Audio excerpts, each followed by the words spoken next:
Prošlo je 130 godina od izgradnje zadužbine mitropolita Đorđa Nikolajevića u porti Hrama Pokrova Presvete Bogorodice u Gradišci. Za nastavak adaptacije zadužbine organizovano je donatorsko veče. Gradiška je jedna od rijetkih sredina u Republici Srpskoj i BiH koja može da se pohvali velikom i vrijednom zadužbinom, čija je namjena šira od striktno crkvene. Zadužbina je prirodan nastavak bogosluženja, dakle ona ga nadgrađuje, tu se ljudi sreću i zamisao njenog titora i graditelja mitropolita bila je Đorđa Nikolajevića da ona bude jedna svojevrsna kula stražara ovdje na zapadnim srpskim stranama.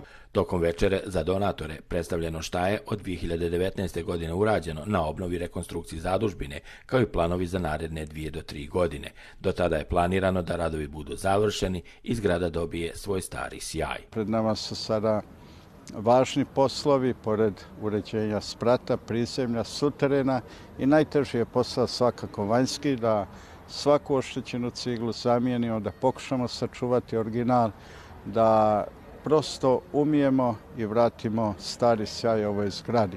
Renovirana zadužbina činit će dio ambijentalne cjeline Srpska Varoš, koju gradska uprava realizuje u okviru projekta Gradiška Mali Beograd. Mi smo izradili projektno-tehničku dokumentaciju da mitropolita Grigorija Nikolajevića rekonstruišemo ulicu, da napravimo ovdje Svetosavski trg, ovdje će biti trg ispred zadužbine.